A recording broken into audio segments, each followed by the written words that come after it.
With money from Microsoft, one of the richest companies in the world, how was it that Halo Infinite took longer to develop than Halo 2 and 3 combined? What went wrong?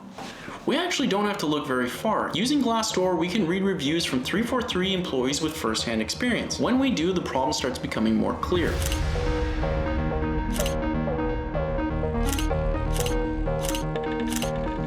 From my understanding, this problem can be broken down to 3 specific issues: creative differences, tooling, and contract work. But discussing these things could be kind of boring to talk about. So to simplify the process, I've asked my buddy Halo here to demonstrate by creating me a ham sandwich. Say hi, Halo. Let's start with the creative by jumping back to October of 2018. 343 had marketed Halo 5 Guardians with the premise that Master Chief was on the run. And months prior before Halo 5's release, that marketing was in full swing. TV spots, a podcast series, all saying the same thing. The Chief had gone rogue and the only one to turn him in was Halo Nightfall's protagonist, Spartan Locke. It was only after Halo 5 did players start to understand what 343 really had in mind. And that's where Halo Infinite's problems begin. The campaign had barely any chief, and Cortana was turned into an evil space AI in the most cliched ending possible. Needless to say, fans clearly revolted. Wait a second, there's no ham. That's not at all what I ordered. This is a peanut butter and jelly sandwich. This is exactly how players felt. Yeah, sure, it's a sandwich, but it's technically not what players expected from Halo. So instead of questioning the sandwich, they questioned the creative process that got them there. Someone's vision brought us that sandwich, but no one wanted it. So rather than fix it, there was a dispute over whose creative process actually brought us there, causing problems within. In 2017, we can start to see creative differences start to emerge after Brian Reed, Halo 5's lead writer, steps down. Not long after that, Tim Longo, Halo Infinite's creative director, would also step down, and a few months after that, Mary Olson, an executive producer for Halo Infinite, would also step down. However, 343 actually had 400 employees at this time, so were a couple of people leaving emblematic of a greater problem. According to Bloomberg's Jason Schreier, by the time summer of 2019, Halo Infinite was in crisis mode. The studio decided to cut almost 2/3 of the entire planned game, leaving managers to instruct some designers to come to the office and do nothing while the studio figured out the next move. Yikes. With Halo Infinite originally set to release in 2020, we can start to see some cracks forming, but creative differences aren't that unusual in game development. It's all part of the creative process. Having proper internal communication and planning is essential for steering the ship towards the company's vision, but that doesn't seem to be the case with 343 Industries. Without the proper leadership and, more importantly, a consistent vision, my buddy over here would be forced to constantly change his sandwich to whoever had the most convincing argument. But that's just a few tweaks here or there. It's not that bad, is it? Well, it depends. If Halo had the right tools, he could change the sandwich at any time to meet those expectations. It's really not a problem. However, it's a different case entirely if the tools are actively fighting you from making said sandwich. And in 343's case, tooling was a nightmare. When it comes to tooling in game development, the core of the work comes from the game's engine. The game's engine is used for code, art, animations, design, and so forth. It takes time to learn and it takes time to use. But with that also comes a question: which do you use? In game development, you have 2 options. You can use someone else's for a fee, or you could build your own. So if we wanted to use someone else's, we could go to a company like Unreal, where if any problems occur, Unreal will handle it in exchange for taking a cut of the game's profit. If we wanted to build our own engine, it means we get to keep that money. However, we have to reinvest that money into a team to help build and maintain the engine for the future. When it comes to 343, they really didn't have a choice.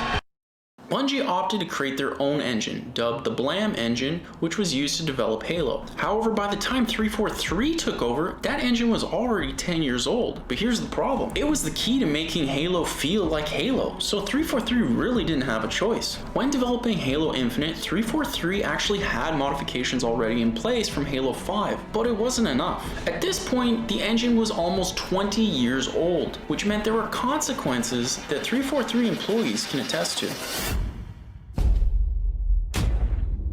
So what does that mean exactly? Well, imagine I wanted Halo here to make me a beautiful ham sandwich, and he had the right tools.